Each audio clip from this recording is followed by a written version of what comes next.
नमस्कार, मैं पारुल जैन आज के 74th ट्रांसफॉर्मेशन सीरीज में आप सबका स्वागत करती हूँ। मैं पिछले 4 साल से देवदीति फाउंडेशन से जुड़ी हुई हूँ और सपना जी, वंदना जी, आभा जी और रेनू जी को अपने जीवन में एक इंस्पिरेशन और मोटिवेशन का स्तंभ मानती हूँ। वहीं पूरे देवदीति परिवार को ऊर्जा और उत्साह का सागर। मैं ये मानती हूँ कि हमारे जीवन में age is no criteria. You can do anything at any age. सिर्फ मन में एक विचार की और एक इच्छा होनी चाहिए उस कार्य को करने के लिए। पिछले कुछ सालों में मैं देख रही थी कि पॉलीथीन का प्रयोग हमारे समाज में बहुत ज़्यादा बढ़ गया है। उसको कम करने के उद्देश्य से गो ग्रीन छोड़ो पॉलीथीन के नाम से मैंने एक प्रोजेक्ट शुरू किया, जहाँ पे हम कॉटन बैग्स बनवाते हैं और वो उन महिलाओं से बनवाते हैं जो अंडर प्रिविलेज हैं, थोड़ा सिलाई जानती हैं और घर बैठ के कुछ करना चाहती हैं। मैं आप सबसे निवेदन करूंगी कि आप भी अपने जीवन में पॉलीथीन का प्रयोग कम से कम करें।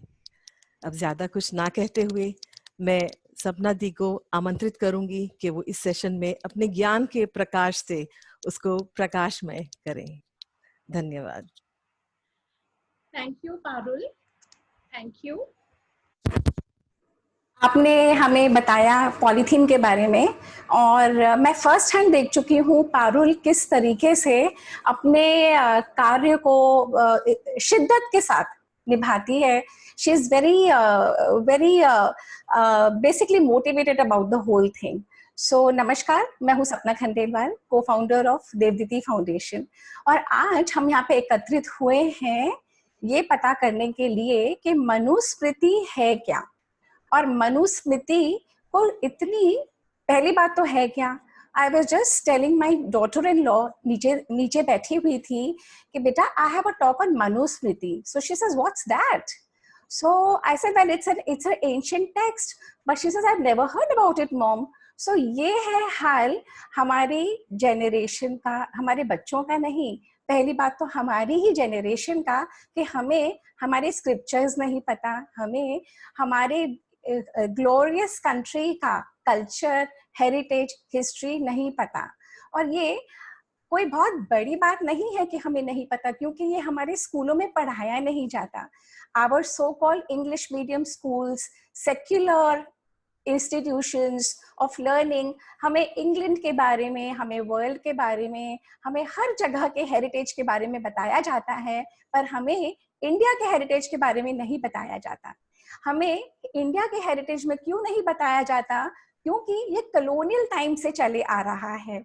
इसलिए चले आ रहा है कि भारतवासियों को इस तरह रखा जाए कि उनमें कोई प्राइड की भावना, उनमें कोई जीवन को उस निगाह से देखने की भावना ना जन्मे, वो हमेशा दबे रहें, हमेशा दूसरे कल्चर को ऊंचा देखें, हमेशा ये देखें कि दूसरे कल्चर में कितनी अच्छाइयां हैं, और कभी भी अपने कल्चर से ना जुड़े।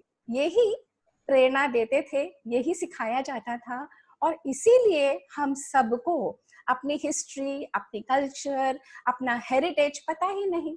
कोई बात नहीं, देवदीति फाउंडेशन का ये जो प्रयास है, जो ये वो कर रही है काम टू रिवाइव द कल्चर, जो ये हमारा साड़ियों का मुहिम है, साड़ीज पहनो। हम इतने वेस्टर्नाइज हो चुके थे, हमने साड़ियां पहनना छोड़ दिया था, हमने बिंदी लगाना छोड़ दिया था, हमने अपना जो साज श्रृंगार है ऑफ अ लेडी वो सब करना छोड़ दिया था, because it was very old fashioned, it was not considered, it was very भेंजिश, you know, to dress like an Indian, to talk in Hindi. और देखिए ये भी बात मैं इंग्लिश में ही बोल रही हूँ, क्योंकि हम लोगों का कल्चर हो चुका है, हम लोग पढ़े हैं इंग्लिश मीडियम से, तो हमारा सारा कल्चर ही ऐसे हो चुका है कि हिंदी बहनजियों के लिए है, अपना साड़ी चूड़ी बिंदी कल्चर बहनजियों के लिए है।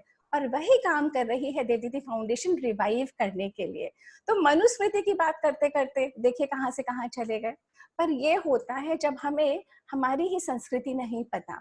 तो हम जो मनुस्मृति का वर्णन कर रहे हैं, मनुस्मृति बहुत न्यूज में रही है। आप में से जो लोग जानते हैं या जिन लोगों ने सुना होगा कि कुछ समय पहले मनुस्मृति को जलाया जा रहा था, कुछ समय पहले मनुस्मृति न्यूज में थी, but for all the negative reasons, for everything bad that was happening in our country, Manusmriti was blamed. कि मनुस्मृति की वजह से लोगों में भेदभाव हो रहा है, मनुस्मृति की वजह से लेडीज को, औरतों को, विमेन को एक दर्जा नहीं मिल रहा, मनुस्मृति की वजह से ये जो कास्ट पॉलिटिक्स है ये चल रही है, मनुस्मृति की वजह से शूद्रों को एक अच्छा अनटचेबिलिटी, कास्ट, जाति, वर्ण, ये सारे नाम मनुस्मृति से जुड़े जा रहे थे। और मेरा माथा जब ठनका जब मैं मेरी बुक अनलीश द शक्ति विद इन के बुक लॉन्च के बाद एक इवेंट में गई थी, जहां पे देश भर के दिग्गज राइटर्स, ऑथर्स आए हुए थे। वहां पे जो इवेंट ऑर्गेनाइजर थी, उनकी जो लेडी थी, उन्होंने मुझसे शेयर करा, I hate the Manusmriti. And I was just wondering why would anybody hate the Manusmriti?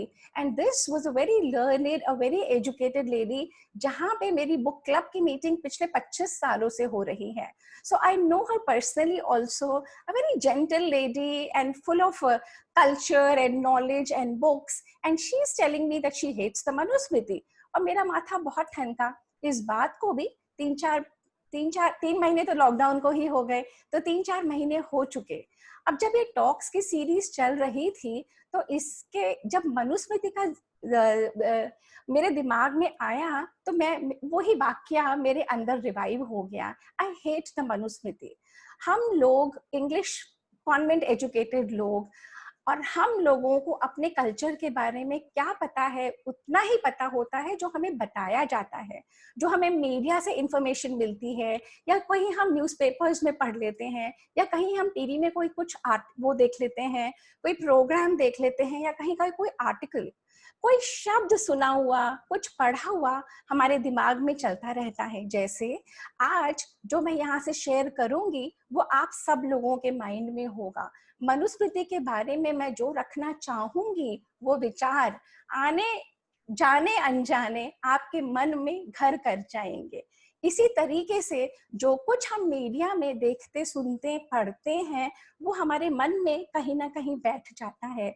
हम उसके तह तक नहीं जाते कि ये मीडिया या जो कुछ मैं पढ़ रही हूँ, देख रही हूँ, सुन रही हूँ, इसमें कितना सच्चाई है, कितना तथ्य है, या वो उस एंगल से बताया जा रहा है कि वो हमारा दिमाग, हमारे मन को ब्रेन वॉश करना चाहते हैं। अगर हम थोड़ी सी एफर्ट करें और उसके अंदर तक जाएं, उसके तह तक जाएं, तो हम समझ सकते हैं कि ये पर्टिकुलर न्यूज़ इस ढंग से क्यों बताई जा रही है। और ये उसके लिए आसान होता है। देखिए, मैं वेद, उपनिषद और भगवत गीता से पिछले 26 सालों से जुड़ी हुई हूँ, तो मेरे लिए ये फिर भी इजी था, क्योंकि मैं जानती हूँ इन स्क्रिप्चर्स की वैल्यू, मैं जानती हूँ। और जब मैंने इसका अध्ययन करना शुरू करा तो इतने सारे तथ्य सामने आए, I was astounded, I was surprised to know कि जिसे हम जो समझते हैं, जो मीडिया में पोर्ट्रे हो रहा है, वो वैसा बिल्कुल भी नहीं है। मनुस्मृति एक शास्त्र है। अच्छा, इससे पहले हम चलते हैं, मनु है कौन? Who is Manu and what is Manusmriti? तो मनु को जब हम एनालाइज करते हैं, जब हम अध्ययन करते हैं, तो हमें पता लगता है कि Manu is the first human being. शास्त्र बताते हैं कि ब्रह्मा का पुत्र, ब्रह्मा के पुत्रों में से मनु एक पुत्र थे। सबसे पहले जो थे वो थे स्वयंभुव मनु। और कहते हैं हमारे शास्त्रों में कि 14 मनु होते हैं, 14। और हमारे यहाँ टाइम इज नेवर लीनियर, हमारे यहाँ टाइम साइक्लिकल है और युगों के कालखंड में बांटा जाता है। तो कहते हैं कि 14 मनु का एक साइकिल होता है, 14 मनवंतर। ब्रह्मा जो है उनका एक दिन, उनके एक दिन में ये सारी साइकिल कंप्लीट हो जाती है। जैसे हमारे 365 दिनों में एक साल होता है, ब्रह्मा का एक दिन में ये 14 मनुओं की, और ये साइकिल न जाने कितने करोड़ों, वो नंबर भी इतना बड़ा था, मैंने उसे याद करने की कोशिश नहीं करी, तो न जाने कितने करोड़ों सालों के साइकिल ये ब्रह्मा के युग में होती है, मनवंतरों में होती है। और ये जो पर्टिकुलर युग है जिसमें हम हैं, कहते हैं ये वैवस्वत मनु का युग है। यानी कि हमारे इस युग के जो सबसे पहले पुरुष थे वो वैवस्वत मनु थे, जो जिनकी एंसेस्टर्स को अगर हम ट्रेस बैक करें तो वो ब्रह्मा से आती हैं, और मनुओं की ही लिनिएज में आते हैं राम और कृष्ण भी। राम इक्ष्वाकु मनु के लिनिएज से हैं और 49th उस जेनरेशन में है। अंग्रेज हमें बता गए कि इंडिया में कोई हिस्ट्री नहीं है, इंडिया तो बहुत नया है और बहुत रीसेंट है, और हमारे वेद उपनिषद और पुराण हजारों साल पहले की लिनिएज बता देते हैं, कौन से लिनिएज में कब कौन सा राजा कब कहाँ पैदा हुआ था और क्या उसकी वंशावली चल रही है। तो राम इक्ष्वाकु मनु के लिनिएज में थे और कृष्ण भी मनुओं के। अगर हम सब अपनी एंसेस्ट्री को ट्रेस बैक करें, हम सब कहीं ना कहीं किसी ना किसी मनु और किसी ना किसी ऋषियों की संतानें हैं। कहते हैं भारतवर्ष में जितने भी लोग हैं हम सब ऋषियों की संतानें हैं, और मनु के 10 पुत्र बताए गए हैं, उनमें से कहीं ना कहीं किसी न किसी। और जब एक मनु का युग खत्म होता है तो जो हम कहानी सुनते हैं ना, वो मत्स्य पुराण में विवरण आता है कि मछली का रूप धर के भगवान विष्णु आते हैं, और जब तक ये मनु ने, क्योंकि प्रलय होने वाला है, पूरी सृष्टि का अंत होने वाला है, भगवान विष्णु पहले ही बता चुके होते हैं मनु को, तो वो एक जिसको हम नोआज आर्क बोलते हैं, तो वो नोआज आर्क की जो फेबल है, कहते हैं वो भी हमारे मनु से ही ओरिजिनेट हुई है। तो मनु उस समय बनाते हैं एक नाव, उसमें सब प्रजातियों को रखते हैं, और मत्स्य जो विष्णु भगवान मत्स्य का रूप धारण करके तो उसके ऊपर से रस्सी बांध के वो मनु को खींच के ले जाते हैं और एक टापू पे विराजमान कर देते हैं, और सारा विश्व प्रलय में चला जाता है। और उसके बाद से मनु से उत्पन्न होती है उनकी बेटी, और फिर ये सारा कालखंड दोबारा चलता है। अब मनु का जहां नाम आता है ना, तो इंग्लिश में जो है मैन, ग्रीक और लैटिन में बोलते हैं मिन, मेनोस, माइन। जितने भी वर्ड्स हैं पुरानी लैंग्वेजेस में for a man, for human being, सब मनु से ओरिजिनेट होती हैं। जैसे ये जो नोआ वर्ड है, जब मनु, मनुष्य, मनुज, मनुष्य, मानव, अलग अलग तरीके से मन नाम से, मन की धातु के नाम से ये नाम जब ओरिजिनेट होता है, तो जब पर्शियंस इंडिया में, यहाँ पे भारतवर्ष में आए थे, तब मनुष्य को वो लोग स को ह कर देते थे। जैसे इंडस से हिंदू से हिंदू से हिंदू बन गया था, इंदु से, तो ऐसे ही मनुष्य से मनहु बना, म ड्रॉप हो गया, नुस रह गया, नुस को पर्शिया में नुह बन गया, और नुह से बन गया नोआ। तो ये जो वर्ल्ड ओवर की कहानियां हैं ना, जो फेबल्स हैं, हर कल्चर में कहीं ना कहीं वो लोग सब एटिमोलॉजिकली जब वो वर्ड्स को ट्रेस बैक करते हैं उसकी एंसेस्ट्री, तो मनु से कहीं ना कहीं हम सब कनेक्ट हो जाते हैं। जो 14 मनु है उनमें से किसी ना किसी एक से पूरे वंशावली समस्त संसार की, नॉट जस्ट ऑफ इंडिया और the Indian nation, not Bharatvarsh, पर वो जो कहाँ कहाँ तक फैला हुआ था, कंबोडिया भी, वियतनाम भी, थाईलैंड भी, लागोस भी, द एंटायर अलग अलग बाली में, जावा में, इंडोनेशिया, मलेशिया, हर जगह मनु और मनु से जो उपजा ये शास्त्र है जिसको हम मनुस्मृति कहते हैं, ये प्रचलित है। बहुत सारी कंट्रीज में मनुस्मृति के आधार के ऊपर कॉन्स्टिट्यूशन की बहुत सारी चीजें ली हुई हैं। थाईलैंड के राजा तो अभी तक अपने आप को king Rama 1, king Rama 2, king Rama 3 इस लिनिएज से जोड़ते चले जाते हैं।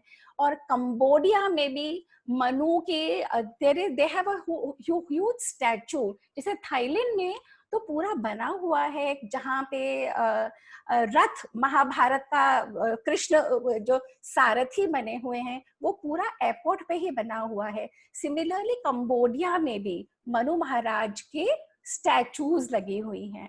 तो what I am trying to establish is Manu हमारी संस्कृति और हमारे शास्त्र बताते हैं he is the first human being, है ना। और उस ह्यूमन बीइंग से हम सब अपनी एंसेस्ट्री को ट्रेस करते हैं। अगर अब हम अपने परदादाओं को दादाओं को बुरा बोलें या उनके कहे हुए शब्दों को ढंग से समझे नहीं और उनमें अलग अलग मीनिंग निकाल के जो हम उसको विकृत करना चाहते हैं उसी निगाह से देखें, तो हमारे एंसेस्टर्स की गलती नहीं होती, हमारी समझ की कमी है। हमने उसको किस ढंग से समझा, उसको किस ढंग से प्रोसेस किया और किस ढंग से हम उसे जीवन को जी रहे हैं। तो अब हम देखते हैं कि मनुस्मृति है क्या, है ना। मनु तो हमने देख लिया कौन था कौन है, और मनुस्मृति क्या है। तो मनुस्मृति एक मानव धर्म शास्त्र है। स्मृति तो अंग्रेजों ने आके कहना शुरू कर दिया। पहले हमारे शास्त्रों में इसको मानव धर्म शास्त्र बोलते थे। जिस तरीके से हमारे वेद और पुराण हैं उसी तरीके से हमारे बहुत सारे अलग अलग ग्रंथ हैं। वेद और पुराणों की नॉलेज इतनी ज्यादा सटल है और सब लोगों को समझ में नहीं आती, तो वही चीजों को सिंप्लीफाई करके अलग अलग शब्दों में अलग अलग स्टोरीज के द्वारा जो हुआ था और जो ऋषियों ने ऑब्जर्व करा उसके द्वारा वो लोग बताते हैं। तो पुराणों में तो ये कहानियां हैं। धर्मशास्त्र क्या है?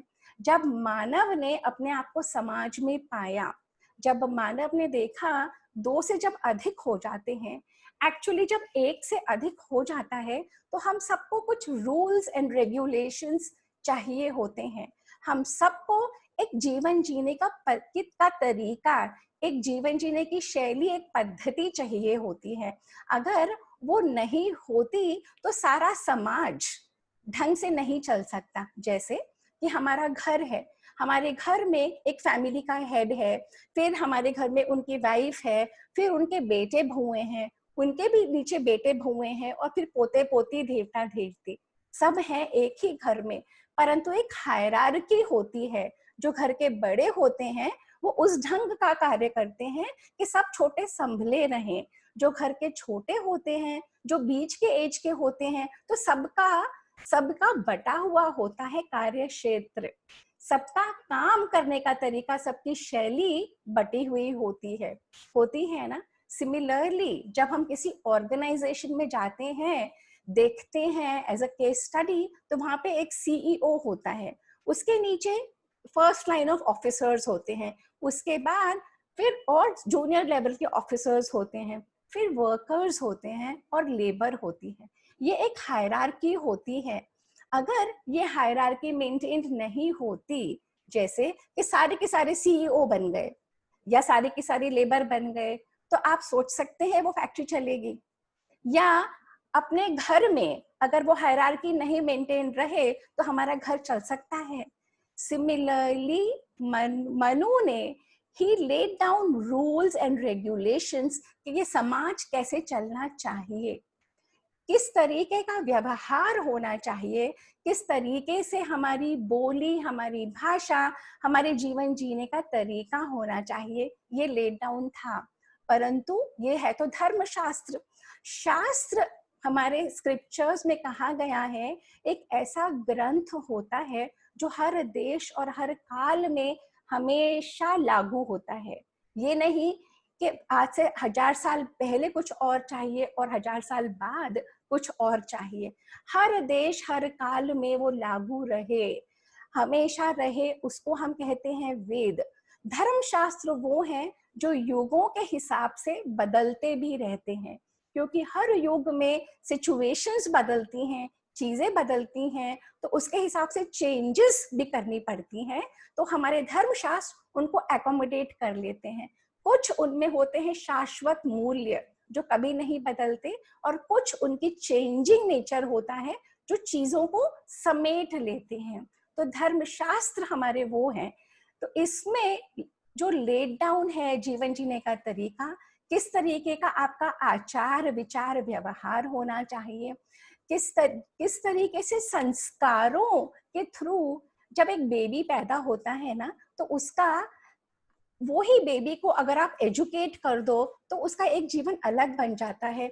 अगर वही बेबी अनएजुकेटेड रह गया, या वही बच्चा छोटा सा बेबी वो किसी कारणवश शिक्षा नहीं मिल पाई, तो उसका जीवन अलग विपरीत दिशा में चला जाता है। एजुकेशन से संस्कार जो उसके पड़ते हैं, एक बच्चे को एक फुल्ली ग्रोन मनुष्य बनाने में बहुत बड़ा रोल प्ले करते हैं। जो हम अपने कल्चर में हमेशा एजुकेशन के सामने नतमस्तक होते थे, हमेशा लर्नड लोगों को की बहुत वैल्यू थी समाज में, क्योंकि वो लोग संस्कृत हो गए थे। वो लोग को जीवन जीने की शैली और उनका मस्तिष्क और उनकी विचारधारा इतनी मजबूत हो गई थी बिकॉज ऑफ देयर लर्निंग। और जिन लोगों को उस तरीके की लर्निंग नहीं मिल पाती, या बिकॉज ऑफ देयर सर्कमस्टेंसेस, या बिकॉज उनका एप्टीट्यूड नहीं है, जिनका एप्टीट्यूड नहीं है, जैसे हम एक ही क्लास में अगर 40 बच्चे हैं, है ना, तो उसमें से 10 बच्चे होंगे जो 90% से अबव मार्क्स लेके आएंगे। मैक्सिमम बच्चे होंगे जो 50 से लेके 90 के बीच में आएंगे। कुछ ऐसे बच्चे होंगे कि आप जो मर्जी कर लो वो पासिंग मार्क्स से ऊपर जाएंगे ही नहीं, और कुछ ऐसे बच्चे होंगे जो फेल होंगे। तो ये हमेशा कैपेबिलिटी और सिचुएशन के हिसाब से मनुष्यों में अलग अलग टैलेंट और अलग अलग स्किल्स होती हैं। अब इसके ऊपर मनु ने वर्ण व्यवस्था करी थी। इस देश में कभी भी कास्टिज्म नहीं था। इस देश में जाति और वर्ण की व्यवस्था थी। जाति वो होता है जो जन्म से आप जन्मते हैं, जहां पे जैसे मैं जन्मी एक वैश्य परिवार में, और वैश्य परिवार में ही मेरा विवाह हुआ। ऐसे कुछ लोग जन्मते हैं क्षत्रिय परिवार में, कुछ जन्मते हैं ब्राह्मण परिवार में, और कुछ जन्मते हैं शूद्र परिवार में है। तो इसे कहते हैं जाति। पर वर्ण वो होता है जो मैं चूज करती हूँ। I chose to be an entrepreneur, तो मेरा वर्ण वैश्य का हुआ। Right now I am choosing to share my knowledge, तो इस समय मेरा वर्ण एक ब्राह्मण का हो सकता है। तो वर्ण हमेशा चेंजेबल थे। आप अपनी स्किल्स को एग्जिबिट करके आप अपने वर्ण को चेंज कर सकते थे, परंतु जाति जिसमें आप पैदा हुए हो वो तो कभी चेंज नहीं हो सकती ना। तो यहाँ की पद्धति थी जाति और वर्ण। और जब ये अंग्रेज आए, अब अंग्रेजों की अपनी कहानी, 1792 एंड 1794 की बात है। सर विलियम जोन्स को यहाँ पे लाया गया, और क्योंकि तब मुगलों का काल खत्म होने लगा और अंग्रेज ईस्ट इंडिया कंपनी में थे, पर अंग्रेजों को बहुत सारे डिस्प्यूट्स यहाँ की हैंडल करनी पड़ी। अब क्योंकि वो मुगल कोर्ट्स में अंग्रेज पहले से ही एस्टैब्लिश थे, तो मुस्लिम स्कॉलर्स को लेके उन्होंने एक इस तरीके के लॉ डेवलप करने की कोशिश करी कि यहाँ के लोकल पॉपुलेशन को किस तरीके से हम इनके डिस्प्यूट्स को हैंडल करें। तो जो मुस्लिम पॉपुलेशन है ना, उस समय उन्होंने शरिया के लॉ के थ्रू उसको बनाया कि कोशिश करें कि जो भी इनके डिस्प्यूट्स होंगे हम शरिया के थ्रू करेंगे। अब जब अंग्रेजों को, हिंदुओं को, जैन और बुद्धिस्ट और ये वाले वर्ग के लिए कोई पुस्तक ढूंढनी पड़ी, कोई लॉ बुक कि किसको फॉलो करके ये इनके डिस्प्यूट्स हैंडल करें, तो ऐसी तो कोई लॉ बुक थी ही नहीं। हजारों साल से हम लोग इस्लाम के और इस्लामिक रूल के अंडर थे, तो कोई लॉ बुक थी ही नहीं। जब खोज मची तो मनुस्मृति नाम की बुक उनके हाथ में पड़ी, और ये थी वो प्रतिलिपि जो कलकत्ता के कुल्लुक भट्ट की कमेंट्री थी मनुस्मृति के ऊपर। यानी कि मनुस्मृति तो बहुत पुरानी थी, उनकी कमेंटरी थी कुल्लूक भट्टा की। तो उस कमेंटरी के बेसिस पे अंग्रेजों ने, सर विलियम जोन्स ने पंडितों के साथ, ब्राह्मणों के साथ बैठ के उसको इंटरप्रेट करा इंग्लिश में। ये फर्स्ट ट्रांसलेशन था इंग्लिश में किसी भी धर्मशास्त्र का। अंग्रेजों का मकसद क्या था? कोई भी अगर किसी देश को रूल करेगा, उसका क्या मकसद होगा कि इस पॉपुलेशन को पूरी तरह से अपने कंट्रोल में कर लो। इनके मन में कोई प्राइड, कोई इस तरीके के ना रह जाए कि ये अपने कल्चर से अपने आप को जोड़ पाए, ये समझें कि ये किसी काम के नहीं है। अगर ये समझेंगे कि इनमें कोई दम नहीं है तो ये हमारी सत्ता को मानेंगे। अगर ये समझेंगे कि कोई इन्होंने प्राइड का काम नहीं करा, कुछ भी इनके देश में ऐसा नहीं है, कुछ भी इनकी एंसेस्ट्री में इनके पूर्वजों ने कुछ ऐसा नहीं करा, तब हमें इनको रूल करना बहुत इजी होगा। वो हमारा कल्चर देख चुके थे, हमारी लिनिएज देख चुके थे, कितना पुराना है हमारी सभ्यता, ये भी देख चुके थे, परंतु कंट्रोल करना बहुत जरूरी था। तो कुछ ब्राह्मण पंडितों को बैठा के श्लोकों को बदल के और श्लोक उसमें डाले गए। जो मनुस्मृति की जो प्रतिलिपि थी उनके पास, इंग्लिश में कन्वर्ट करते समय बहुत सारे श्लोक उसमें ऐड करे गए। तो वो श्लोक बहुत आसानी से पहचाने जाते हैं, परंतु जो स्कॉलर्स होते हैं, जैसे जो लोग मुझे सुनते आ रहे हैं पिछले 3-3.5 महीने से, जानते हैं कि मैं कौन से टॉपिक्स पे और कैसे बात करती हूँ।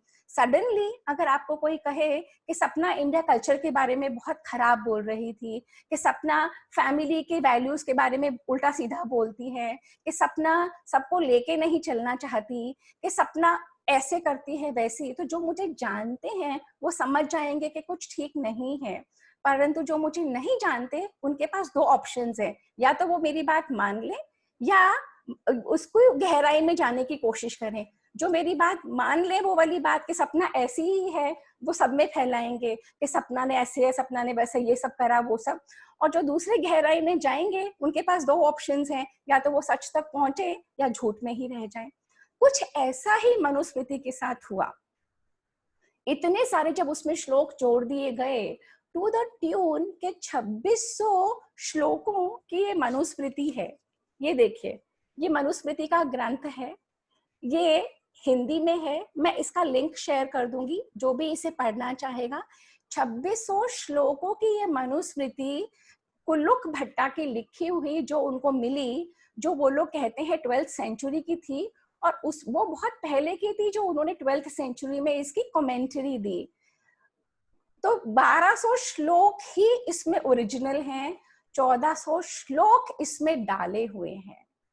1400 श्लोक इसके अंदर भर के जो मनुस्मृति का पर्पस था उससे बिल्कुल अलग कर दिया गया।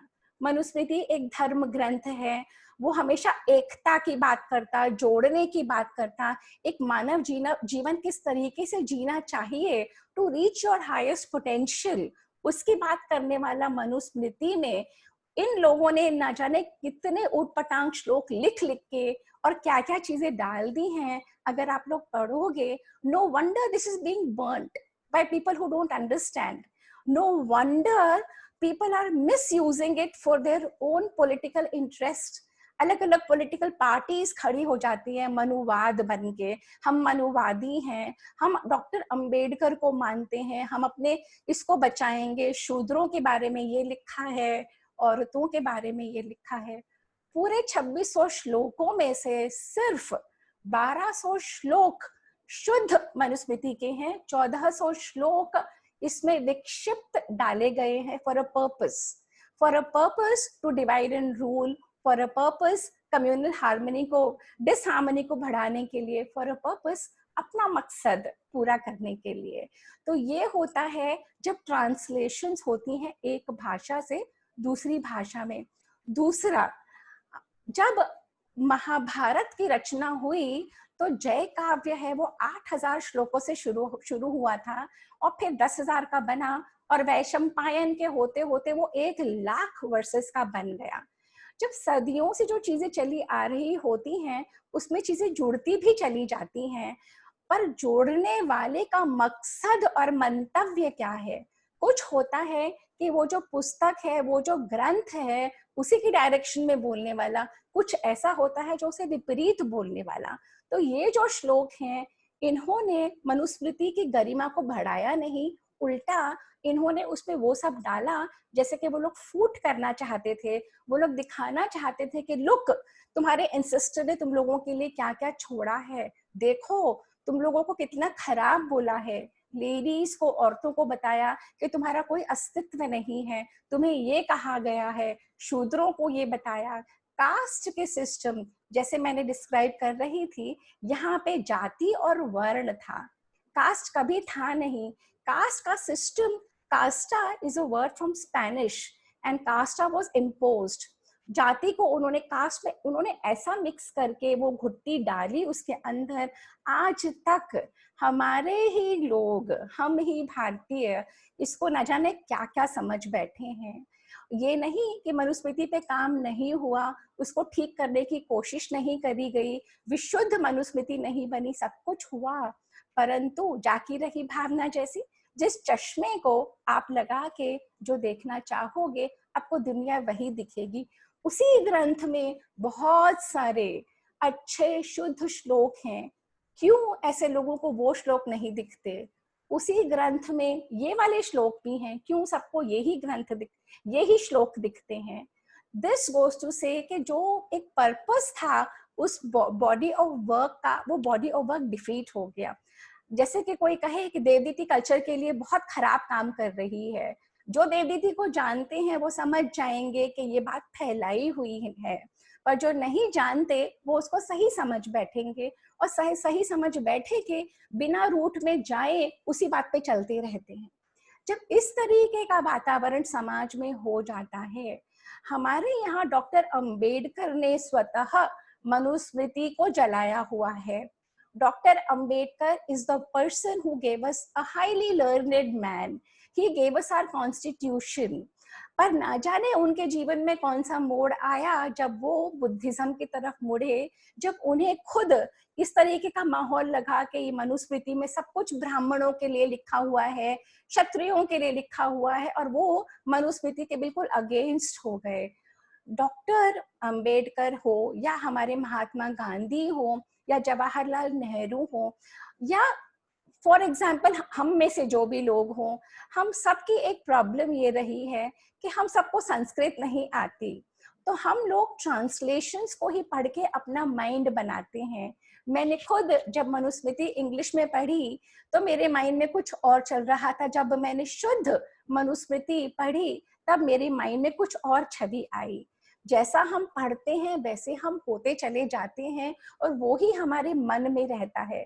जब ये शुद्ध मनुस्मृति मेरे हाथ में आई and I was in awe, I was amazed, and it was incredulous feeling the kind of knowledge given in this शास्त्र।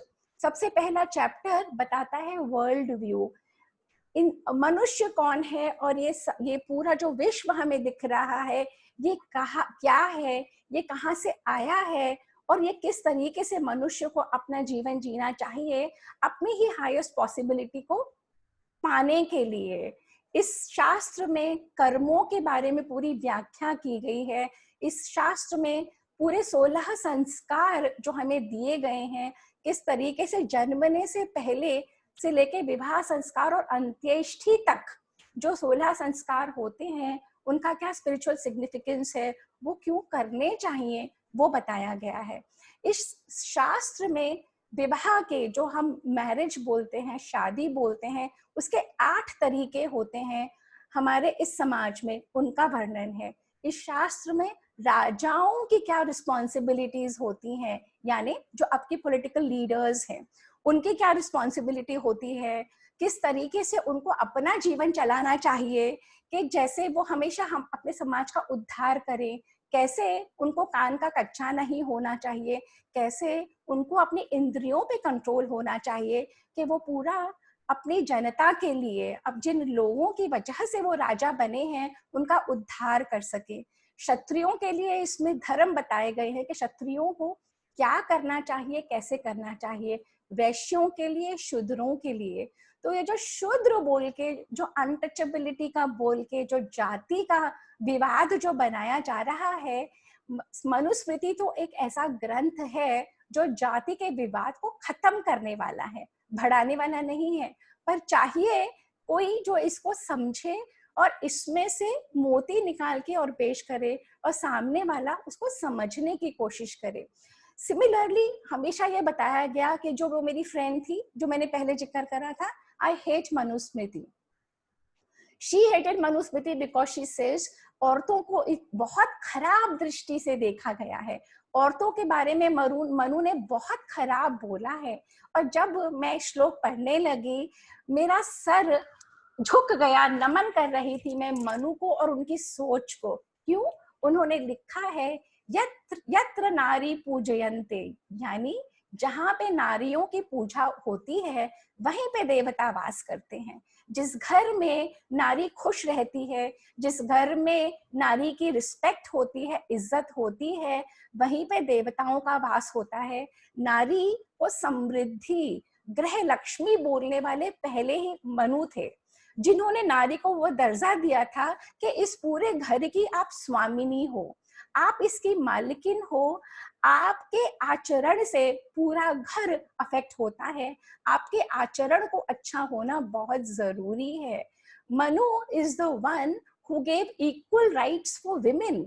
शास्त्रों में उस समय लिखा हुआ है कि पिता की जो प्रॉपर्टी होती है, पिता की जो संपत्ति होती है, उसमें बेटे और बेटी का इक्वल शेयर है। ये लिखा हुआ है मनुस्मृति में। एक्चुअली लिखा हुआ है, ये भी लिखा हुआ है कि नारियों को, औरतों को हर तरीके से एजुकेशन का, रिलीजियस रिचुअल्स का, फेस्टिवल्स का, सब कुछ करने का पूरा अधिकार है। जो धन नारी का अपना है वो तो है ही, परंतु जो उसे अपने पीहर से मिलता है वो स्त्री धन उसका है। ये वाले बेसिस को लेके हमारे कॉन्स्टिट्यूशन में, सुप्रीम कोर्ट के जजेस में रूलिंग भी आई है कि स्त्री धन औरत का अपना है और वो मनुस्मृति से आया हुआ है। औरतों के लिए ये विधान था कि हमारी संस्कृति में कभी भी कोई पूजा पाठ बिना अपनी अर्धांगिनी को बैठाए आप कर नहीं सकते थे। टू द इफेक्ट कि राम जब सीता वन में चली जाती हैं, राम ने सोने की सीता बना के अपने बगल में बैठा के और सारी पूजा और यश्वमेध यज्ञ किया। टू दैट एक्सटेंट शास्त्रों में कहा गया है कि अगर आपके जीवन की लेडी सुखी नहीं है तो आपका घर कभी भी सुखी नहीं हो सकता। तो ये तो है नारियों की कहानी। और बना बना के जो विक्षिप्त श्लोक हैं, जो 1400 श्लोक इसमें डले हुए हैं, उनको ही उजागर कर करके बताते हैं कि कितना खराब मनु ने औरतों के लिए बोला है, कितना खराब मनु ने शूद्रों के लिए बोला है। तभी तो जो अपने आप को आज शूद्र समझते हैं वो इसे जला रहे हैं। और शूद्र वर्ण व्यवस्था वही थी कि जो पढ़ाई नहीं कर पाता था। कहते हैं कि मानव का 2 जन्म होता है, एक बार ब्रह्म जन्म जो माँ की पेट से होता है, सेकेंड जन्म तब होता है जब वो गुरुकुल से पढ़ के निकलता है। तब जब इतने समय वो गुरुओं के सानिध्य में रहता है, तब गुरु आइडेंटिफाई करता है कि you have done exceedingly well in your scriptural study, तो आप ब्राह्मण बन सकते हो। आप कुछ शिष्यों को वो बताते हैं कि आप में वो वाले गुण नहीं है ब्राह्मणत्व के, पर आपकी भुजाओं में ताकत है, आप क्षत्रिय बन सकते हो। कुछ को गुरु एनालाइज कर लेते थे कि आप में व्यापार की बहुत भावना है और आप धन को कमाने के और फिर उस धन को ढंग से लगाने के क्षेत्र में काम कर सकते हो, वो बन जाते थे वैश्य। और जो ये तीनों नहीं कर पाते थे, या तो उनका मन नहीं था, या वो करना नहीं चाहते थे, या किसी कारणवश नहीं कर पाए, वो बन जाते थे शूद्र। तो जो पहले के जो 3 वर्ण थे, उनका दूसरा जन्म होता था विद्या खत्म करने के बाद, इसलिए उन्हें कहते थे द्विजाति। तो ये पहले के 3 वर्ण बने द्विजाति और शूद्र रह गया एक जाति। तो that was the entire significance of शूद्र एंड बाकी के 3 वर्ण। न जाने कौन से काल में ये बदल के कास्ट बेस्ड बन गया, जन्म बेस्ड बन गया कि ब्राह्मण का पुत्र ब्राह्मण ही, क्षत्रिय का पुत्र क्षत्रिय ही, वैश्य का पुत्र वैश्य ही। जब ये रिजिडिटी आ गई समाज में, तब से सारा कहते हैं कि महाभारत युद्ध के बाद जो हानि हुई है समाज में, जो इतने लोगों का विनाश हुआ, जो सारे लर्निड लोग चले गए, तब से ये विकृत होता चला गया और ये रिजिडिटी आती गई समाज में। परंतु समय समय पे हमारे समाज में रिफॉर्मर्स आए, आर्य समाज मूवमेंट, महर्षि दयानंद का मूवमेंट, ये भक्ति संप्रदाय का मूवमेंट, और ये अलग अलग रिफॉर्मर्स ने लाके इसी समाज में, हमारा समाज, हमारे जो सनातन धर्म है, हिंदुइज्म है, बहुत इवॉल्विंग है। जब समय समय पे विकृतियां आ जाती हैं तो हम उसको रिफॉर्म करके और आगे बढ़ जाते हैं। तो रिफॉर्म करने का अब दोबारा समय आ गया है। इस मनुस्मृति को समझ के पढ़ के, और ये मनुस्मृति विश्व भर में लागू हो रही है। विश्व भर के लोग अगर आप एनसाइक्लोपीडिया ब्रिटानिका खोल के पढ़ेंगे, you will read such beautiful words for Manusmriti. If you read what the US has to say about Manusmriti, or if you read the world over जो हमारे अपने लोगों ने लिखा है, महात्मा गांधी ने, जवाहरलाल नेहरू ने, गुरु गोविंद सिंह ने, और दारा शिको जो शाहजहां के बेटे थे, जब उन्होंने पूरा अध्ययन कराया सब धर्मशास्त्रियों को बिठा के, उन्होंने मनुस्मृति के बारे में बहुत कुछ इन शब्दों में लिखा है कि ये ऐसा ग्रंथ है कि अगर सारे ग्रंथ चले भी जाएं, बस ये जिंदा रहे, तो ह्यूमन पॉपुलेशन अपने आप को फिर एस्टैब्लिश कर लेगी। तो जो मनुस्मृति है, जिस ढंग से अब देखी जा रही है, उस ढंग से ये थी नहीं, और ये ना जाने क्या बनती गई। मेन रीजन इसका रहा कि विमेन के ऊपर लोग कहते हैं अत्याचार करती हैं, शूद्रों के ऊपर अत्याचार करती हैं, और लोगों को डिफरेंशिएट करती है। अब आज का जो गवर्नमेंट ऑफिस है, उसमें देखने वाली बात यह है कि gazetted officer class 1, gazetted officer class 2, उसके बाद employee class 3 and employee class 4। आप देखिए, अपने आप 4 वर्गीकरण हो गया ना। कोई भी समाज, और यहाँ पे भी अब कौन डिसाइड करता है, अगर आपकी एजुकेशन में कमी है, अगर आपने सारी सर्विसेज, सारी एग्जाम्स पास नहीं करी, तो आपको पीएन का ही जॉब मिलेगा। आपको वो गैजेटेड ऑफिसर क्लास 1 का जॉब नहीं मिल सकता है क्या? यही कुछ वर्गीकरण उस समय था on the aptitude of a human being, on the skill set of a human being। और जैसे जैसे आप स्किल सेट डेवलप करते जाते हो, तो आप from a class 4 employ to class 3, class 1 ऊपर तक पहुंच सकते हैं। पर आपको उसके लिए उतनी शिद्दत से मेहनत करनी होगी, उतना काम करना होगा उसको लागू करने के लिए। तो अब समय की क्या मांग है? ये क्यों हम लोग ये सेशंस चला रहे हैं? क्यों हम सदियों पुराने बुक्स को उठा के, सदियों पुराने शास्त्रों को उठा के यहाँ पे रखते हैं? क्यों पूरा स्टडी करके हम यहाँ पे एक एक चीजें प्रेजेंट करते हैं? इसलिए करते हैं कि अपने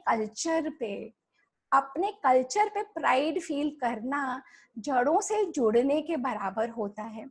ये जो सिविलाइजेशन है आज जिंदा है। बहुत सारी सिविलाइजेशन जहाँ पे लोग इन्वेजन्स करते रहे, उन्होंने पूरा रुख बदल दिया। रोमन सिविलाइजेशन खत्म हो गई। जो रोमन्स किसी समय मूर्ति को पूजते थे, अब सारे क्रिश्चियनिटी ने आके टोटल वहां का फ्लेवर बदल दिया। एबिसिनियन सिविलाइजेशन हो गई, ग्रीक सिविलाइजेशन हो गई, ये सारी खत्म होते चली गई। क्यों? क्योंकि वो अपने कल्चर से जुड़े नहीं रहे, उनके पास कोई रूट्स नहीं थी। उनके पास आपके तना और पत्तियां सूख जाती हैं जब आपकी जड़ों में कुछ नहीं होता। जब कोई जड़ आपकी काट देता है ना, तो आप उस तक, फिर आप अपने रूट्स तक पहुंच ही नहीं पाते। तो ये सारा हमारी जो मुहिम चल रही है to connect to our roots again, और ये छोटे छोटे प्रयास जब हम सब मिलके करते हैं अपने अपने तरीके से, तो हो सकता है 1 या 2 या 4 लोग मोटिवेट हो इन शास्त्रों को उठा के पढ़ने का, फिर वो अपने चिल्ड्रन और ग्रैंड चिल्ड्रन से शेयर करेंगे। इस तरीके से ये बात आगे चलती चली जाती है। जब हम अपने रूट से कनेक्ट नहीं करते, और जब हम कोई प्राइड नहीं फील करते इन बीइंग इंडियन। वैसे भी हमारी हिस्ट्री बताती है कि आपके ऊपर तो ये इसने रूल करा, फिर उसने, आप कुछ थे नहीं, आप कुछ हो नहीं। ये हमारी मुहिम है बताने के लिए कि आप बहुत कुछ थे और बहुत कुछ हो। आप अपनी हिस्ट्री से जुड़ो, और क्यों जुड़ना जरूरी है? For expressly this reason, to take pride in yourself and your culture, to know it, to learn it, to live it, and then pass it on to the next generation. हमारे कोई भी शास्त्र सिर्फ और सिर्फ किताबी बातें नहीं थे, वो सब एक प्रैक्टिकल पद्धति बताते थे, जीवन जीने की शैली। जब आप अपना जीवन उस तरीके से जीते हो तो वो एक कल्चर बन जाता है जिसको आपके फैमिली और आपके वंशज अपने आप फॉलो करते चले जाते हैं। तभी शायद हम लोग इतने हजारों सालों के इन्वेजन्स के बावजूद जी पाए। तभी शायद हम लोग सर उठा के और फख्र से कह रहे हैं, ये वही संस्कृति है जिसने पूरे विश्व को, they call India the cradle of civilization. They call it the mother of all wisdoms. So what we need to do, we need to take pride in it, learn it. जैसे मेरी बहू ने कहा, मामा व्हाट्स मनुस्मृति, वैसे ही हमारी generation के बहुत सारे लोगों को नहीं पता। मुझे भी नहीं पता था, मैं भी सीख रही हूँ, मैं भी समझ रही हूँ। आप लोगों के साथ जुड़ के जो पूरा एक हफ्ता बिताती हूँ इस पर्टिकुलर टेक्स्ट के साथ, मेरे नॉलेज में बहुत वृद्धि होती है। मैं बहुत प्राइड फील करती हूँ अपने कंट्री में, अपने स्क्रिप्चर्स में। And thank you all for being here and helping me in this journey to learn and to share a little bit of my wisdom with you, a little bit of my learning with you. And now I open this session to everybody for any talk, any discussion, any question. Angie, so we've all had a great discussion about Manusmriti. Anybody wishes to ask a question or has something to say? Please go ahead. Ashima Jindal. Ashima जी, मैं आपको unmute कर रही हूँ, आप फिर पूछिएगा।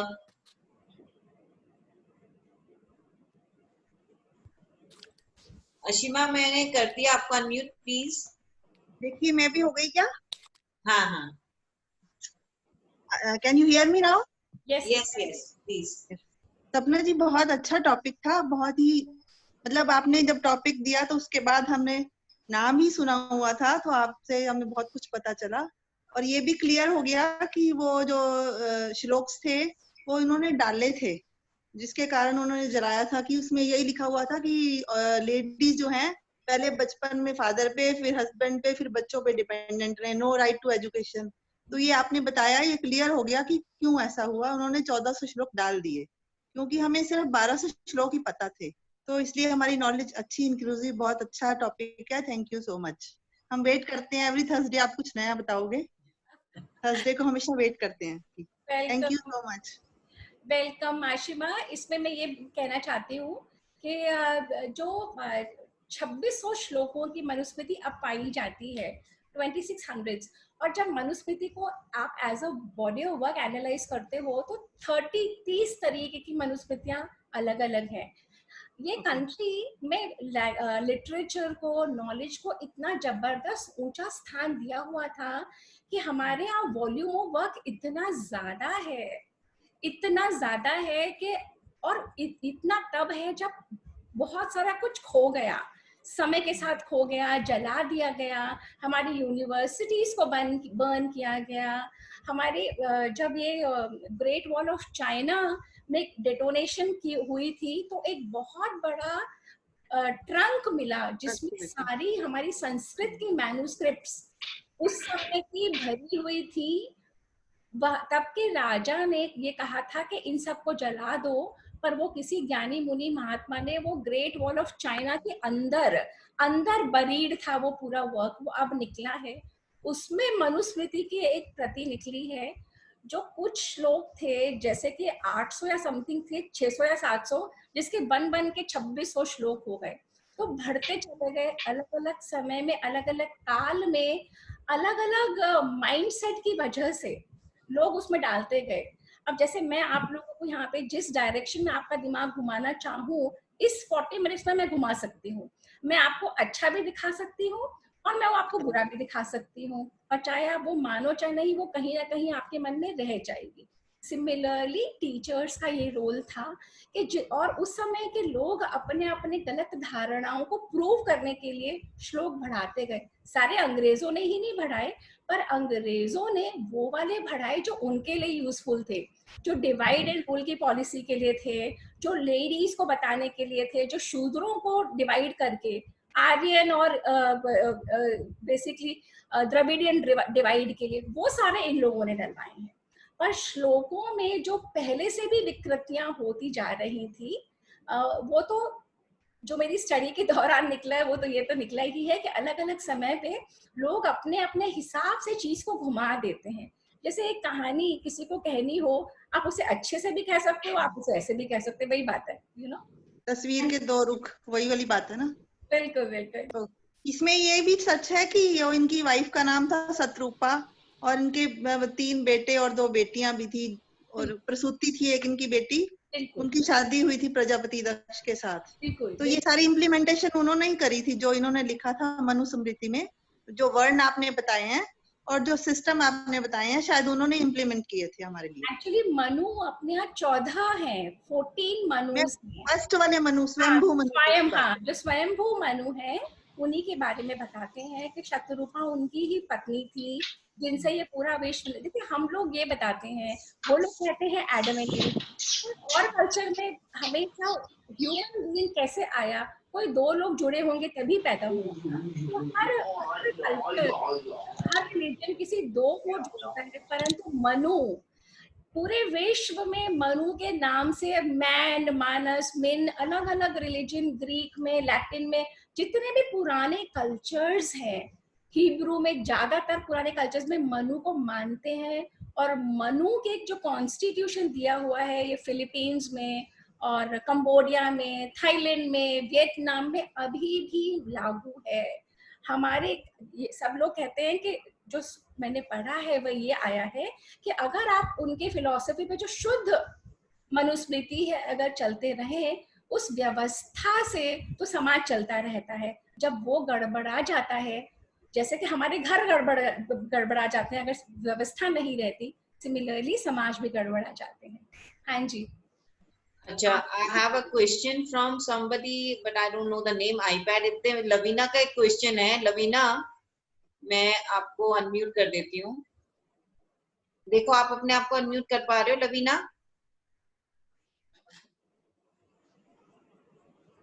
Lavina, are you able to unmute? Abha ji का भी क्वेश्चन है बना दी। वो मैं पहले लवीना को ले लेती हूँ। ठीक है, लवीना बोलो आप। दी, ये जो बताए थे आपने कि मनु ने बोला है 16 संस्कार जो होते हैं, ये क्या होते हैं 16 संस्कार? एक पहला आपने बताया जन्म का जो होता है, फिर अंत्येष्टि, बीच में जो आते हैं। ये पूरा टॉपिक है बाय इटसेल्फ लवीना। ये जो 16 संस्कार है ये बहुत बड़ा टॉपिक है और बाय इटसेल्फ मुझे भी अध्ययन करना पड़ेगा। 3-4 जो है जो मुझे मुंह ज़बानी याद है बता देती हूँ। विवाह संस्कार है, अंत्येष्टि है, नामकरण मतलब जन्मने से पहले हमारे अपने ये बने क्यों थे, इसका भी बहुत बड़ा रीजन है कि एक ह्यूमन बीइंग को हाईएस्ट अपने पोटेंशियल तक पहुंचाने के लिए जब वो बीज रूप में होता था तो गर्भ धारण संस्कार के समय से ही कर देते थे शुरू।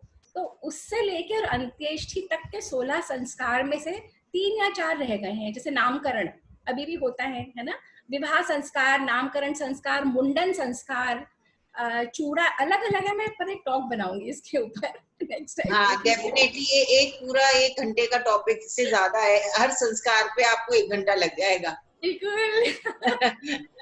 आभा ji, your question please. Thank you so much Sapna, बहुत सुंदर टॉक है आपकी। और I am also die hard India culture की मैं फैन हूँ, अपनी संस्कृति की फैन हूँ। और मुझे बहुत अच्छा लग रहा है कि आप के माध्यम से Devditi is reaching out to. जब हम बड़े हो रहे थे तो एक अक्सर ये सुनते थे मनु के बारे में कि ढोल शूद्र पशु और नारी ये सब ताड़न के अधिकार। आभा जी मैं आपको इंटरप्ट कर रही हूँ। सबसे पहले ये जो श्लोक है ना, ये है ही नहीं मनु का, ये रामायण में आता है। सबसे पहली बात तो ढोल गवार शूद्र पशु नारी ये तो रामायण का है। तो जैसे ही कोई बोलता है मनु के लिए ये लगाता है, तो यू कैन अंडरस्टैंड कि उनकी knowledge of this particular topic किस लेवल पे है। और ये ही जो आपने अभी बोला है ना, उसी को यूज कर करके मनु को जला रहे हैं। एग्जैक्टली मनु ने बोला ही नहीं, जो मनु ने लिखा ही नहीं, जो मनु के द्वारा रचा हुआ ही नहीं है। इट जस्ट गोज टू से कि अज्ञान किस लेवल पे है और लोग समझना नहीं चाहते। लोग डेप्थ में अभी भी हम जो ये मास मीडिया बोल देती है, हम उन्हीं की बात मान लेते हैं। दैट इज वाई सपना मैंने इसीलिए ये एक श्लोक है या लोकोक्ति है, जो भी है कलोकियल लैंग्वेज में श्लोक है, इसीलिए ये उठाया कि ये इसमें है ही नहीं और रामायण में भी बिल्कुल डिफरेंट कॉन्टेक्स्ट में है। तो हम लोगों को जो भी बात बताई जाती है भारत के बारे में, संस्कृति के अपनी टाइम लगा के हमें थोड़ी रिसर्च करनी चाहिए। आधा घंटा भी हम दें तो आजकल तो it is very easy to get the details. तो मैं बहुत आपका नमन करती हूँ कि आपने ये टॉपिक उठाया और इतनी एनलाइटेंड लोगों में इसको आपने बात करी। आप 1 से 2, 2 से 4, 4 से 8 बढ़ते चले जाएंगे। तो हमारी संस्कृति इतनी मजबूत है और इतनी पुरानी है और इतनी पुष्ट है कि अगर हम सब कोशिश करें तो बहुत पॉसिबिलिटी है कि बहुत हद तक उसको हम रिवाइव कर सकें। Of course time, place and circumstances के हिसाब से स्थिति बदलती है, तो उस स्थिति को बदलने के लिए भी हमारी संस्कृति में बहुत कुछ है जिससे हम जुड़ के अपने टाइम, प्लेस एंड सर्कमस्टेंसेस के हिसाब से, but we can still be connected to our roots. So thank you again and congratulations to you. Thank you Abha ji, very well said। आपने बहुत अच्छा बोला। और ये नीड ऑफ द आवर है, जिस हिसाब से मास कन्वर्जन्स हमारे कंट्री में हो रहे हैं, जिस हिसाब से बाहर के लोग आके हमारे ही लोगों को कन्वर्ट कर, हिंदुइज्म या सनातन धर्म एक ऐसा धर्म है जहाँ कोई कन्वर्जन का स्थान नहीं है, कोई कन्वर्जन का तरीका ही नहीं है। या तो आप पैदा होते हो या नहीं होते हो, पर जो कन्वर्जन्स हो रही है क्योंकि हमारे ही कल्चर के बारे में हमारे ही लोगों को नहीं पता, तो विकृतियां बहुत फैल जाती हैं। उसको करेक्ट करने के लिए हम सबको अपना अपना थोड़ा थोड़ा जितना हम कर सकते हैं। बिल्कुल, ये एक्चुअली हिंदू धर्म तो कुछ था ही नहीं, ये तो सनातन धर्म है, something which is eternal. Sanatan का मतलब है ever flowing, ever ever present. तो ये तो सिंधु घाटी से, ये जैसे आप पहले ही बता रही थी कि अपभ्रंश होते हैं, तो ये तो सिंधु घाटी के उस तरफ जो लोग रहते थे, वो वहाँ के Alexander and all this people came, तो उन्होंने उसको सिंधु, उसका अपभ्रंश होते हुए हिंदू आ गया। एक्चुअली देयर इज नो धर्म लाइक हिंदू धर्म। तो उसको एक बदनाम करने के लिए, उसको एक नीची निगाह से, और हम अपना ही उसमें प्राइड लूज करें, तो उसको हमें ये तरह से बताया गया। बट यस, अब हमें ये टाइम है कि वी शुड वेक अप। बिल्कुल। I think Seema ji, Seema ji I think wants to ask some question. I can't see her. Just Seema ji, please can you unmute yourself? अच्छा, there is a question on the chat. Can you suggest what we should be reading? तो देखिए, doctor Surendra Kumar हैं, उन्होंने मनुस्मृति पे commentary करी है। He has done his PhD on Manusmriti and he is a very well-known expert, Dr. Surendra Kumar.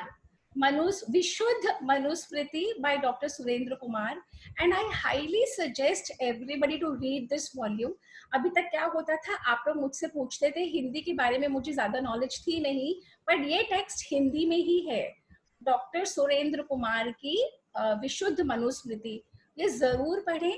उन्होंने एक एक श्लोक को 7 पैरामीटर्स पे आइडेंटिफाई करके एनालाइज करा है, कौन सा मूल मनुस्मृति का है, कौन सा विशुद्ध, कौन सा उसके विपरीत है। तो उसको पढ़ के और your vision can open. And Manusmriti is a text, अगर हम अपनी लाइफ को उसके ऊपर बेस करते हैं, we will come out a winner. It's a beautiful text. तो डॉक्टर सुरेंद्र कुमार की मनुस्मृति। हाँ जी। सीमा जी, मैंने आपको अनम्यूट कर दिया, प्लीज गो अहेड। सॉरी, मैंने साड़ी नहीं डाली। I wish I remember to wear it, क्योंकि इतने दिन हो गए। I would have love to wear my lovely saris, but इतनी सुंदर नहीं जितनी आप लोग पहनते हो। बस मुझे दो बातें कहनी थी कि जैसे ही मैंने मनुस्मृति पढ़ा ना, तो मैंने बोला ये तो अटेंड करना है कुछ भी हो। बट एक रीजन बता दूं, 2 मिनट लगेंगे। मैं जेंडर सेंसिटाइजेशन पे बात करती हूँ दिल्ली पुलिस वगैरह के साथ, और एक मिस्टर HN गांधी थे जो मेरे साथ कोऑर्डिनेट करते थे। तो जब हम दोनों एक ही टीम में थे, जब भी शुरू करती थी मैं इस जो आभा जी ने बोला है ना, ढोल पशु नारी, और हम दोनों एक ही टीम पे होने के बावजूद दोनों में लड़ाई हो जाती। वो मुझसे बड़े थे, अभी नहीं है, और मैंने सोचा था कि भाई कभी मैं जरूर पढ़ूंगी मनुस्मृति। तो मैं उनका उधार चुकाना चाहूंगी आप लोग के माध्यम से कि भाई सर मैंने भी पढ़ ली। और वो ना हम दोनों जैसे स्टेज पे आते, दोनों की थोड़ी धमकी वो शुरू हो जाती थी, नहीं सीमा जी वो उसका नहीं है, मनुस्मृति का नहीं है। एनीवे और आभा जी ने जो भी कहा हिंदू के बारे में मुझे ज्यादा नहीं पता है, बट मुझे ये बात बुरा लगता है कि आर्य समाज में यंगस्टर्स नहीं जा रहे। अगर आप देखोगे तो ज्यादा व्हाइट हेयर वाले, बिकॉज मेरे सारा परिवार डिफरेंट आर्य समाज के प्रेसिडेंट्स रह चुके हैं, बट हम यंगस्टर्स, मैं तो नहीं बट हमसे छोटे भी लोग नहीं जा रहे। तो कभी हम लोग किसी तरह आर्य समाज में भी यंगस्टर्स ला सकते, तो I would be very happy. But thank you Seema, I will share something with you. जो आप कह रही हो बहुत वैलिड है। तभी हमारे यहाँ समाज में गुरुकुल से पढ़ने की प्रथा, till the age of 5 the child would be home, और 5 से लेके 16 साल तक वो गुरुकुल में रहता था। उसके बाद आके जीवन अपना चलाता था, क्योंकि नॉलेज अगर आपको पहले मिल जाए तो आपका जीवन खुशी से आप चला सकते हो, है ना। बट स्मॉल स्मॉल चेंजेस, जो मेरी टीचर है जिनसे मैं वेदांता और उपनिषद पिछले 25-26 सालों से कर रही हूँ, she just floated a new subject, तत्व बोधा, and both my daughter and daughter-in-law signed up for the course. So it does happen, and my daughter and daughter-in-law are both 30. And they both have signed up for this Tattva Bodha class. जो जिनको वेदांत का, वेदों का ABC नहीं पता, मैं सब लोगों को बता रही हूँ। अगर आप लोग करना चाहें तो तत्व बोध की क्लास शुरू हो रही है। जो सारे टर्म्स हम, जैसे अगर हम केमिस्ट्री की क्लास लेंगे तो केमिस्ट्री के वर्ड्स यूज करने पड़ते हैं, बायोलॉजी के लोग तो बायो के वर्ड्स। तो ये जो वेद और उपनिषद में जो शब्दों को यूज करते हैं, उनका क्या महत्व है और किस तरीके से आप आगे बढ़ सकते हो, वो तत्व बोध में आता है। If anyone wants, कब शुरू हो रहा है भाभी? When it is started? I think Aditi was telling me. I'll find out from Aditi and text.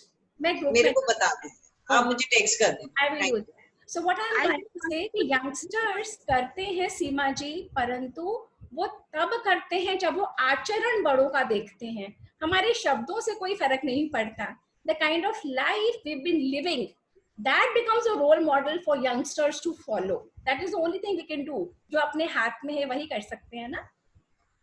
Thank you so much Devdatti, because मुझे एक कर्ज चुकाना है अपने फ्रेंड के, काफी बड़े थे, एंड नाउ मैं उनको चिट्ठी लिखूंगी ऊपर कि सर मैंने पढ़ा बैठ के। Oh my God, can you imagine सीमा जी, ये देवदत्ती की प्लेटफॉर्म के लिए कितनी बड़ी बात है कि यहाँ से आप किसी दिवंगत आत्मा के साथ कर्ज चुकाना चाहते हैं। Thank you very much, thank you. Anybody else wants to put any question? किसी की कोई क्वेरी है? भाभी, there's a request कि आप तत्व क्लास के लिए सबको ही इन्फॉर्म कर दें। अशिमा जी is very keen to know about the class. Okay, so what I will do is I will जब वो मुझे मैसेज मिलेगा मैं सृजना को करके, सृजना सारे ग्रुप्स में डाल देगी एक बार, है ना। And secondly, she wants to know the name of your teacher from whom you're taking classes. Okay, my teacher is Deepti Ji Vishwanath. Deepti Vishwanath, she is a trained doctor, she is a physiotherapist and a highly bent, scientific bent of mind. और वो 26 सालों से मैं उन्हीं के साथ कर रही हूँ। अलग अलग टेक्स्ट, जैसे हम लोग physics, chemistry, biology class 7, class 8, class 9, ऐसे ही इस फील्ड में भी अलग अलग टेक्स्ट होते हैं, अलग अलग टॉपिक्स होते हैं, तो हम लोग वो करते चले जाते हैं। तत्व बोध वो करा रही है, दीप्ति विश्वनाथ उनका नाम है। इंग्लिश में वो क्लासेस लेती हैं, पर अब इतने समय में इंग्लिश हिंदी हो चुका है, पहले तो इंग्लिश में ही होती थी हमारी। तो मैं लिंक सजना के साथ शेयर करूंगी, वो सबको डाल देगी, ठीक है ना। Thank you so much, Sapna भाभी।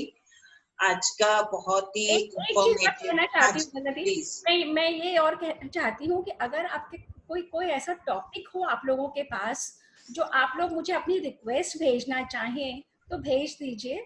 मैं एक कंपाइल कर रही हूँ वहाँ पे सारी रिक्वेस्ट, तो जब जैसे जैसे टाइम मिलेगा और अगर उसने अलाउ किया मुझे तो मैं फिर वो सीख के और शेयर कर सकती हूँ। तो अपने आप को जो भी टॉपिक्स हैं, आपके जो भी क्वेश्चंस हैं रिगार्डिंग दिस फील्ड या रिगार्डिंग कोई ट्रेडिशंस या रिगार्डिंग आपको सुपरस्टिशन लगता हो या कोई भी चीज की जो क्वेश्चंस हैं वो आप लोग अपने भेजना शुरू करेंगे तो मुझे भी एक दिशा मिल जाती है जहाँ पे मैक्सिमम क्वेश्चंस आते हैं, मैं उस चीज पे टॉक ले सकती हूँ। हाँ जी वंदना दी। मैं ये कह रही थी before I and the session मैं आपसे एक रिक्वेस्ट करूंगी, जो शुरू करना चाह रहे हैं, मतलब जैसे आपको तो 25-26 साल हो गए, कोई जना जैसे मैं हूं या कोई और भी जैसे शुरू करना चाह रहा है तो वो कहाँ से शुरू करे, किस टीचर को, योर टीचर ओनली या देयर सम अदर टीचर और another class group which goes on. Secondly आप इस तत्व क्लास के लिए सबको प्लीज बता दें, बहुत सारे लोग इंटरेस्टेड हैं उसके लिए तो। एंड थर्डली हमारे को जो सेशन हमें नेक्स्ट आपसे उम्मीद कर रहे हैं, what we were talking about the 16 this thing संस्कार, 16 संस्कार, तो हम 16 संस्कार करके आप 16 सेशंस ले सकती हो क्योंकि दैट those संस्कार आर विद अस, हम उनमें से 3 या 4 संस्कार हम अपनी लाइफ में सब लोग बहुत अच्छी तरह निभा रहे हैं, और लेकिन निभाते निभाते भी हमने उसको तोड़ मड़ोड़ के बहुत उलट कर दिया है। सो हम उस संस्कारों के बारे में, क्योंकि जब हम कल्चर को रिवाइव बैक करने की बात करते तो सबसे पहले हम अपने संस्कार रिवाइव करना चाह रहे हैं, तो उसके लिए बेहद जरूरी है हम संस्कारों की बात करें। ज्ञान वहीं से मिलेगा, रिवाइवल ऑफ कल्चर वहीं से शुरू होगा। And Seema ji, next time hope to see you in a sari, हवा लगा दीजिए। ठीक है, तो आप लोग आपकी रिक्वेस्ट तो मुझे भेजिए। आपका फर्स्ट पॉइंट क्या था? आपने 3 बातें बोली थी। 16 संस्कार तो मुझे समझ में आ गया। अच्छा, जो शुरू करना चाहता है जर्नी, देखिए सबसे इजी आज के दिन में जर्नी शुरू करने के लिए भगवत गीता रहती है। वेद और उपनिषद हमारे बस की होती नहीं, उसके लिए बहुत आपको रेडीनेस होना पड़ता है। उसके लिए आप बेसिकली जिस तरह के पात्र आप होते हो वैसा गुरु आपके पास आ जाता है और वो ही नॉलेज। तो अपने आप को रेडी बनाने के लिए भगवत गीता से शुरू कर सकते हैं, और इस समय आप लोग ऑनलाइन कर सकते हो। आप चिन्मया मिशन के वेबसाइट पे जाके उनके पूरे कोर्सेज हैं, अलग अलग कोर्सेज, अलग अलग टेक्स्ट हैं। आप थोड़ा सा एक्सप्लोर करोगे चिन्मया मिशन को ना, और चिन्मया बहुत सारे और भी हैं, बट मैंने in my experience Chinmaya Mission are doing a better job. And बहुत स्ट्रक्चर्ड उनका फॉर्मेट है। उनके एग्जामिनर्स भी होते हैं, एग्जाम्स भी होते हैं, वो खुद के लिए हैं, किसी और को तो दिखाना नहीं है। तो आप उस पर स्टडी कर लो। आपको क्या रुचि, जैसे जब हम कॉलेज में पढ़ के निकलते हैं तो आर्ट्स और साइंस और कॉमर्स, हमारी रुचि किस में है? इस लाइन में भी बहुत अलग अलग टेक्स्ट हैं, आपकी रुचि कहाँ है? आप वेबसाइट पे जाके देखोगे, आपको समझ में आ जाएगा। For a beginner to start, Gita is the best. Bhagwat Gita, उनकी क्लासेस चलती रहती हैं, आप ज्वाइन करके देखो। 1, 2, 3 में आपको समझ में आएगा रुचि कौन सी है। तत्व बोध मैं शेयर कर दूंगी। सेकंड थिंग, थर्ड 16 संस्कार पे मैं डेफिनेटली शुरू करती हूँ, सोच रही हूँ। लेट मी सी।